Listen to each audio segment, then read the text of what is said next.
nguhaye ikaze kuri uyu muyoboro w'urugo rw'amahoro TV. Ikiganiro tugiyemo ni SMS. Waba utarakora subscribe, ukora subscribe kugira ngo ubane natwe umunsi ku wundi. Waba udukunda bitubwire muri comment, ntaguhejwe. Waba ukunda ibiganiro byacu byubaka urukundo ndetse n'ingo zo hirya no hino zitandukanye, tuguhaye ikaze mu kiganiro cyacu umunsi ku wundi, kandi tunagutumiye muri live. Hanyuma rero jewe muri kumva ndi jewe murimo kumva hano muri kino kiganiro ndi A to Z. Hanyuma uwo muri kumwe ni Hero 2. Uyu bamwita Hero 20. N'uyu nawe yahereye kuri Hero ariko bizarangira abaye 0. Wenye kubitishwaho ngo nahereye kuri wenye kubitishwaho. Hanyuma twagiye rata mu kiganiro. Ikiganiro ni SMS. Zatangira kubabwira amazina yanjye, hari umuntu numvisha avuga ngo ariko ubundi uyu muntu utekaze yitwa nde. Nibyo bizanyereka ko abantu baba bitaye. Ikiganiro ni SMS. Mu kiganiro SMS rero abantu bafite ibikomere ku mitima yabo turabomora, abantu bafite ikibazo cy'imitekerereze itunguranye bitewe na depression y'ibibazo cyangwa se n'ibibazo bidasanzwe barimo, bikaba byaviramo agahinda gakabije. Ruhukira hano ku rugo rw'amahoro TV tukubwire ibintu byiza, ubane natwe mu bihe byiza. Ariko uyu munsi ikintu kidasanzwe, niba utarakora subscribe, kora subscribe kugira ngo icyo dukoze notification ikikugeraho. Ubwo rero muntu wanjye kora subscribe, like, comment, share, wana ibintu bigende neza. Rero reka tubwire abantu rwose pe wibeshya abantu. Niyo uje hano ufite ibikomere ntabwo tuguha umuti, kuko ntabwo turi abaganga, ariko turagufasha tukaguha inama zishobora kukwerekeza ku gisubizo yego cy'ikibazo ufite. Buri umuntu wakweretse inzira aba yakugejeje n'iyujya. Rero nta nubwo aranga gusa muri kino kiganiro gusa duhurira, dukorana live buri wa gatandatu, buri cyumweru saa 4 na buri wa gatanu na buri wa kabiri tuba saa 4 n'igice dukora live. Tuba duhari rwose, tugerageza gukorana live kugira ngo tuganire, tuhane ibitekerezo, utubwire uko wiyumva. Noneho rero niba ufite ikibazo, iyo ufite ikibazo ureba nimero ziri kuri screen ahangaha, ukatwandikira ukatubwira, tukagufasha kukugira inama, dore ko hari abantu benshi tujya tugira inama kandi bigenda neza. Ikiganiro ni SMS kuko dusoma SMS y'abantu batwandikiye, ariko YouTube cyangwa uyu muyoboro witwa urugo rw'amahoro kuko dufasha abantu kubaka ingo zitekanye. Yego, hari abantu usanga barimo kugenda bibaza, ukabona nk'umugore nka mugenzi we, ugasanga nka mugenzi we arimo arabaza undi ati none bite ko umugabo wawe mbona mubanye neza, nkaba mbona umugabo wawe ucira bugufi, nkaba mbona umugabo wawe agira gutya koza amasahane nawe uguteka, nkaba mbona rwose ujya gutashya nawe akajya kuvoma, bigenda biti wamuregesheje ubuhe burozi kugira ngo nanjye mbeho. Ugasanga uratekereza ukumva yuko uwo mugabo bamuroze cyangwa uwo mugore yacishije. Nta handi hantu bacishiriza rero ni ku rugo rw'amahoro. Iyo uhageze uburozi bwo kuroga umugore wawe, bwo kuroga umugabo wawe uba wabubonye, hanyuma ahasigaye ibintu byose bikagenda neza. Twebwe turagufasha. Karame, umuntu watugishije inama yageze ati iki? Uyu munsi rero hari umuntu watugishije inama. Yego, umuntu watugishije inama ubwo twari turimo gutanga amakuru. Yego, umuntu watugishije inama yego yatubwiye ati muraho murakomeye bantu b'Imana, mwubaka imitima mukayisane igasanika, yego, bigatuma itembamo bigatuma itemba ituze. Thomas kandi nikundira imitoma. Imitima yabo bigatuma itemba ituze. Ahangaha kuri uno muyoboro wa YouTube rwose hasigaye harabaye nko mu buruhuke, ariko butari bwa bundi bwo kwa muganga, ahubwo mu by'ukuri twahageze hano turaruhuka. Amen. Rero nanjye nari mfite ikibazo nifuza kubagezaho, ndimo kugira ngo mumfashe mungire inama. Ndi umumama. Yego, uyu ni umumama mfite imyaka 25. Aracyari n'umwana. Aracyari umwana. Yego. Nashakanye n'umugabo wanjye duhuriye muri kampani ikora mu muhanda. Yego. Dukorera ahantu biti Rusizi. Bakora amasuku. Iyo kampani kampani igendana iki? ikora mu muhanda Ah, ikora imihanda okay. niho bahuriye. Noneho umugabo wanjye turakundana, uwo muntu yita umugabo we nyine bahuye ari abasore n'inkumi barakundana. Yego. Ariko noneho mu gukundana mu by'ukuri twarakundanye turanirekura. Yego. Muri ubwo kwirekura naje kwisanga yaranteye inda. Nyuma yo kuntera inda, ubusanzwe mu mikurire yanjye nari narakuze ndi imfubyi ya buri nararewe muri famiye. Ubwo nta famiye nta nyina na se. Nararerewe muri famiye. Iyo famiye irandera, irankuza, iranandira n'amashuri. Yego. Igihe kiragera rero mpura n'icyo kibazo, mbona ndatwite. Mu kwisanga naratwite nabibwiye umuhungu twakundanaga, ahasigaye ahita yihutisha gahunda y'ubukwe, turabana. Ariko tubana nyine twishingiye. Yego. Mu kubana rero tubana twese dukorera Rusizi kandi twese dufite akazi kamwe. Yego. Narabyaye mbyara mfite umugabo. Ariko uko bimeze, umugabo wanjye imyitwarire ye iragoye kuyimanaginga, iragoye kumwihanganira. Ni wa muntu urakazwa n'ubusa, ni wa muntu udatorera, ni wa muntu utagira ikintu na kimwe afata ko cyoroshye. Ati ku buryo iyo turi mu kazi mu muhanda ni kenshi yankubitaga anjijishije ko navuganye n'umuntu twari turi kumwe cyangwa tubonye duhagararanye kandi turi mu kazi. Bo bakorana? Bo bakorana mu kazi. Kwa kundi ushobora kuba muri kumwe gutya akababona muhagararanye. Muri kumwe gusa. Muhagararanye gusa. Ubwo yaratahaga hagashya agakubitwa agasobanura ibyo bavuganaga. None akaba yifuza kubaza iki? Noneho rero ibyo byarakomeje, ariko gihe akazi kanjye kageze aho karimuka. Ubu ngubu ndimo ndakorera i Kigali. Ariko ndi yamusize. Ariko urugo rwanjye ruri Rusizi. Yego. Bitewe n'iyo myitwarire nagerageje no kuyiganiriza famiye ye. Famiye ye nabo bemera yuko iyo myitwarire bayimuziho rwose kagoye. Yego. Ati ku buryo nabo bambwira yuko batunguwe no kubona abashe gushaka umugore bakabana bakamarana umunsi umwe bakamarana icyumweru. Ngo byarabatunguye. Yego. Ati none ubu ngubu umuntu akorera i Kigali. Ati nimungire inama. Uyu mugabo namusanze atari uko mukunze, namusanze kuko yanteye inda, kandi namusanze kuko nangaga kujyana umuruho muri famiye yandeze. Namusanze kubera yuko famiye yandeze nanze kugira ngo ntabashyiraho umugogoro wo kurera umwana nari nzanye adafite se. Yego. Ati none ndimo ndatekereza gusubirayo byananiye pe, ndimo ndumva nakwipa, sinzigera nsubira mu rugo na rimwe, nkahita nihamira i Kigali, sinzegera nongera gusubira kuri uwo mugabo nashatse.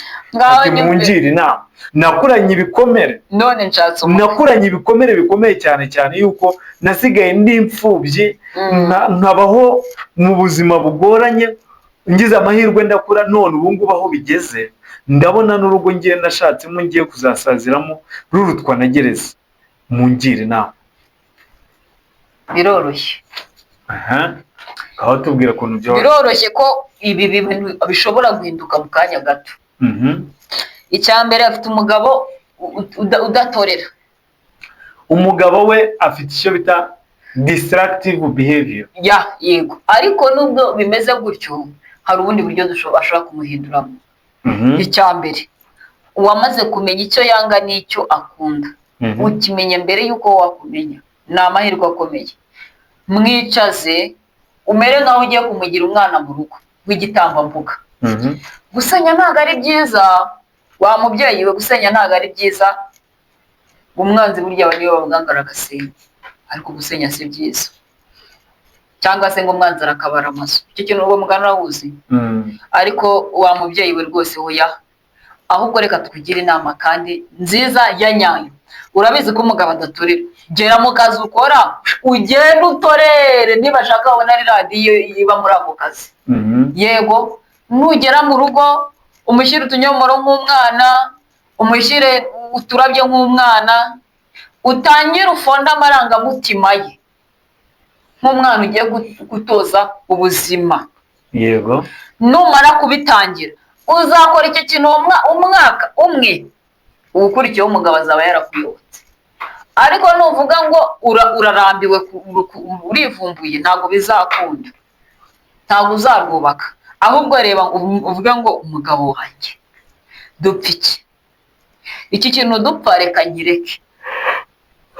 Niba uzi neza ko ari muri metero zirahuri, hirindira yo kugira umuntu uvugisha cyangwa umucire siri. Kuri ubu ngubu ntibanagikorera hamwe. Kuri ubu ntibagikorera hamwe, afite n'amahirwe yo kuruhuka mu mutwe bihagije muri ya masaha atari kumwe n'awa mugabo. Nta nubwo ari amasaha, umwe ari Kigali undi ari Rusizi. Kugera i Rusizi nibwo ni rimwe mu kwezi.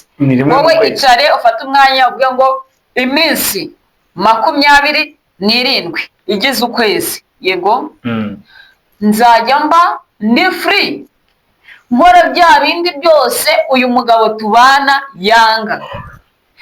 Ariko iminsi 3 mu kwezi nzaba ndi kumwe nawe, yego, nzaba ndi nka marayika mu maso ye, abone ko nanayindutse n'ibyo na bya bindi yankubitiraga nabiretse. Kandi ugera aho uri ukabikora nta kibazo, aho kugira ngo usenye. Umukobwa w'Imana we watugishije inama, wa mubyeyi we, imyaka 25 abakiri, gusenya ufite imyaka 25 iba ari mitoya. Umuntu wese aba yagushuka bigakunda, ni nk'umuvumo. muri uyu muntu uri muri za 20 ngaba ataramye gufata umwanzuro kandi ufatika. Ariko igenda kugira inama y'uburyo uzarwubaka kandi rugakomera. Iyo minsi 27 nuyimara uri kuvuga, uri gutorera, uri gukora ibyo ushaka, umugabo wawe ari Rusizi. Ariko uyu mukobwa nta n'ikibazo afite, umugabo we ngaramukunda, bapfa ku kantu, ngaramukunda pe. Ariko imyitwarire ye nta nubwo yabikorana ubugome, ntabwo ari mbese mu miterere ye ntabwo wamuzaniye ibintu by'imikino, ibintu by'imiteto, ibintu by'imidabagiro, gakunda urimo guseka n'abandi bagabo bari ahantu runaka. Ibyo bintu ntibibaho. We iyi miterere ye niyo ngiyo, abagira ngo ntibazajye undi muntu bavugana, kandi uwo mugabo aramukunda pe, ngo aramukunda. Ubundi hari ukuntu bajya bavuga ngo umugore niwe ugena imiterere y'umugabo we. Icyo kintu wacyumva? Umugore niwe ugena imiterere y'umugabo we. Ako kantu gasobanure nanjye numve uburyo bazagena imiterere yanjye. Niba ushaka gutunga umugabo w'umusazi mu rugo, ni wowe uba wabigena. Niba ushaka gutunga umugabo witonze mu rugo, ni wowe uba wabigena. Bitewe n'iki? Imyitwarire yawe niyo ihindura umugabo. Icyo kintu wacyumva? Umugabo niba mushakanye nyine muri wese avuye iwabo n'undi avuye iwabo, yego, iyo mugeze mu rugo muba mutangiye gufonda ubundi buzima bushya. Yego. Hari uburyo mwibwira nawe ukavuga ati ariko jyewe nkunda iki, ubundi ukamubwira ati jyewe nkunda iki. Hari n'ukuntu umugabo avuga ati jyewe sinkunda abantu bavuga mu rugo rwanjye cyane, sinkunda induru. Icyo gihe wa mugabo ntabwo uzaza uri kuvuza induru, uzaza uri kuririmba indirimbo uzi akunda.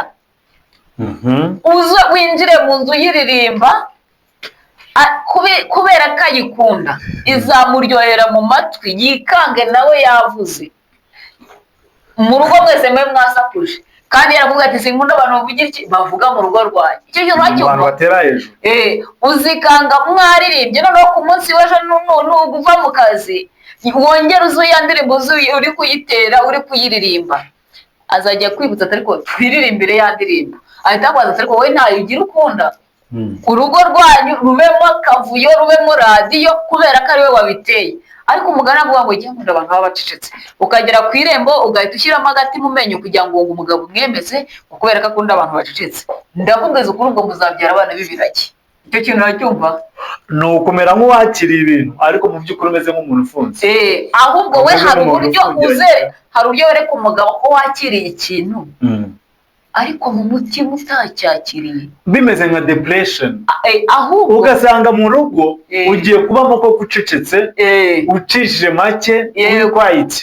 mu by'ukuri atari yo miterere yawe ahubwo ari depression, ari uburyo urimo kwitoza kwakiramo ibintu utari ushoboye. ngo navuga ngo nka rutenderi hoya, umugabo niwe ufite ubushobozi bwo kumuhindura. Kandi mw'abagore mwe musura urugo rwa Amahoro TV, iyi nama mbagira n'uyikora ukabona urugo rurasenyutse, uzavuga ati nta mugisha mfite wo kugeraho iki kubaka.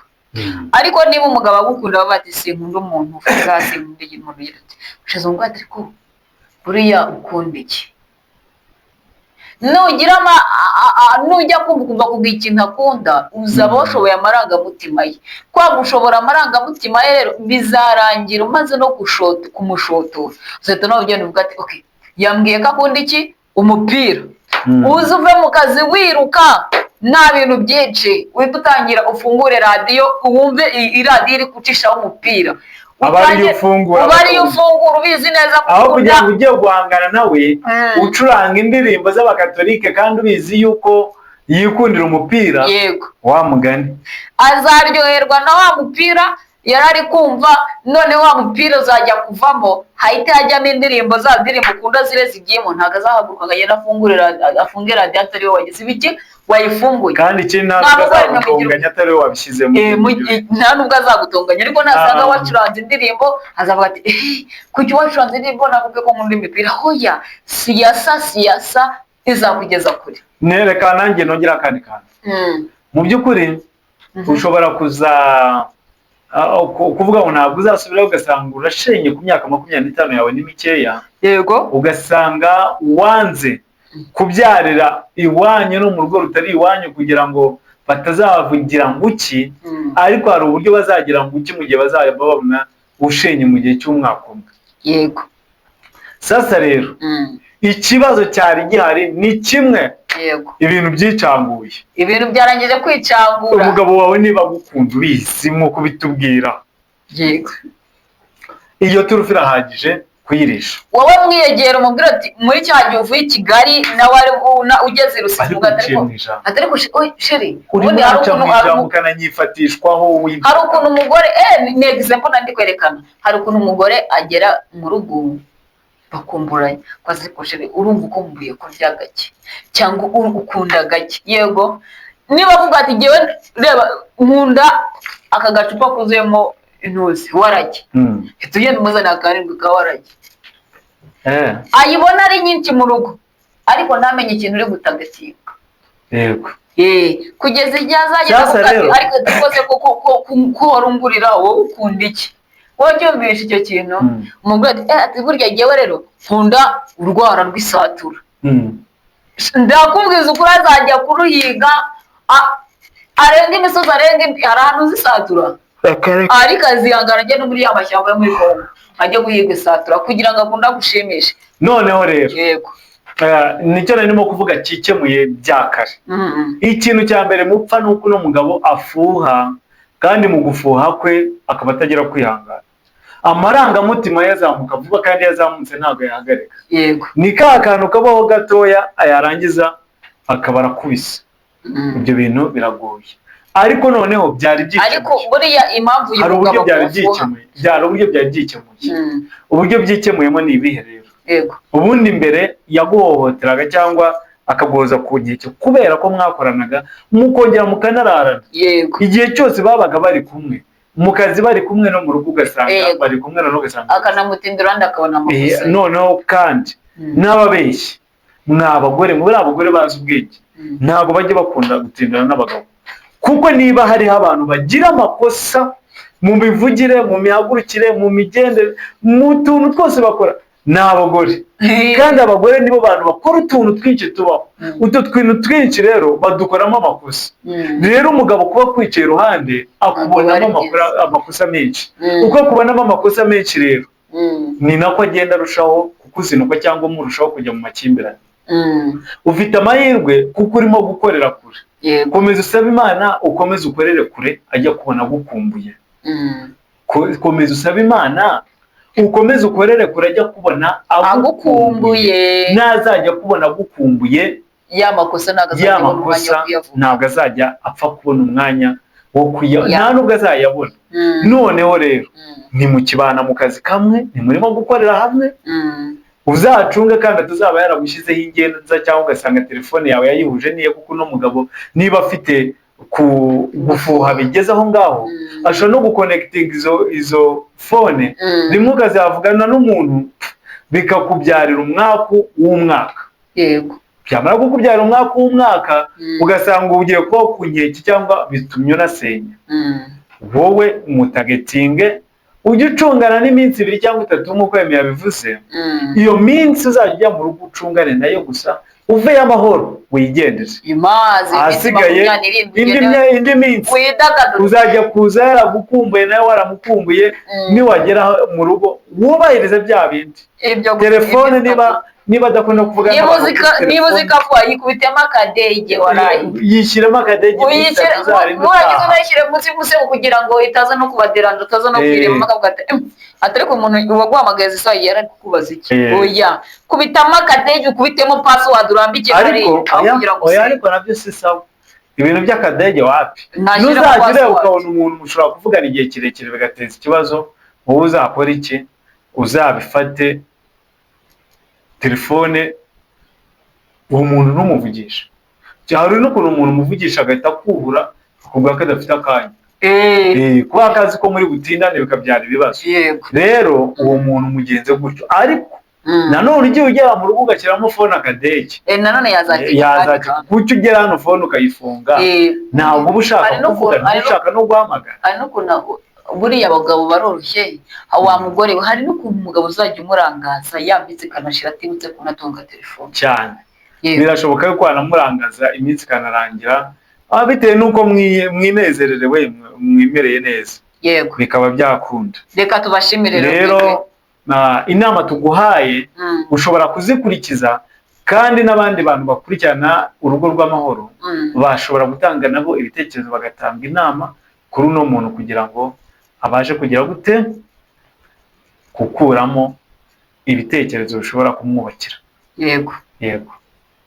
Reka tubashimire kandi tunababwire ko tubakunda. Murakoze cyane. Mugira amahoro y'Imana.